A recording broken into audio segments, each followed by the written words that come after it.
No one leaves home unless home is the mouth of a shark. According to the Global Detention Project, the United States operates the world's largest immigration detention centers. There's about 200 facilities. As a result of this, there's a crisis at the border. And unfortunately, our rules at the border are cruel and unethical, and they should be reformed.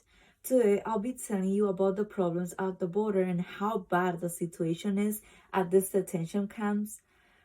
First of all, there are a lot of problems at the border affecting the lives of hundreds of immigrants. Immigrant detention centers are not appropriated for people. These detention centers, known as immigrant camps, are more like prisons. Immigrant detention camps at the border lack resources or even basic necessities. Imagine receiving water that doesn't look appealing because it looks brown, walking into a next to people all the time because the place is so overcrowded, and where your bed sheets consist of foil. Yes, foil. This is the reality of hundreds of immigrants that don't even get appropriated clean water to drink, enough personal space, or even appropriated bed sheets. According to Time, a May report from the Department of Homeland Security's Inspector General found 900 people crammed into a space designed to accommodate 125 people at most. According to The Atlantic, the Trump administration's commitment to deterring immigration through cruelty has made horrifying conditions in detention facilities inevitable. Immigrants are human beings as you and I, and they should not be going through this in our borders. This just projects a lot of our country and our rules in general. So this needs to change. Detention camps are like prisons. Immigrants even face difficulties to call loved ones or their lawyers. They're constantly being followed by those immigrant securities, basically invading their privacy. According to NOLO, not only do detention centers feel like prisons, in many cases they're actually housed in correctional facilities, which are either operated by the federal government, the state, or an outsourced private company.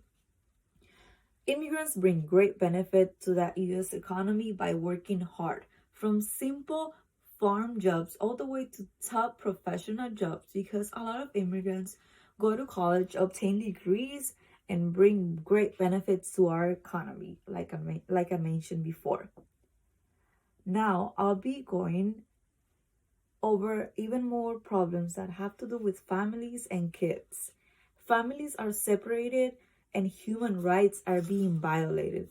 Kids are being taken away from their parents. According to The Intercept, a mother from El Salvador recounted asking a U.S. official why her daughter was being taken away from her.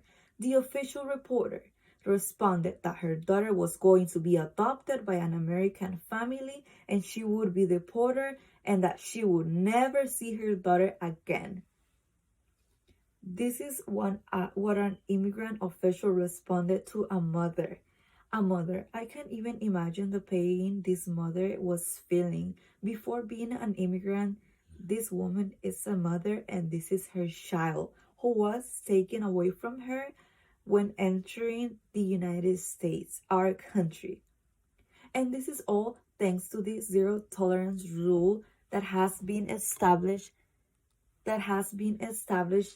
by the Trump administration, which actually means zero tolerance.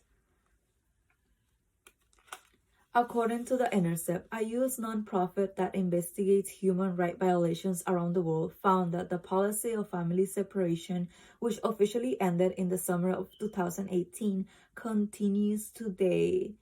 This has been going through the past 3 years, the crisis at the border, and there has been no change.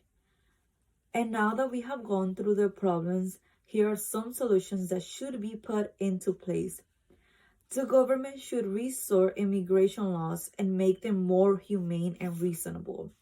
According to the Center for American Progress, the government should build a generous and well-functioning legal immigration system that can be responsive to the nation's changing needs.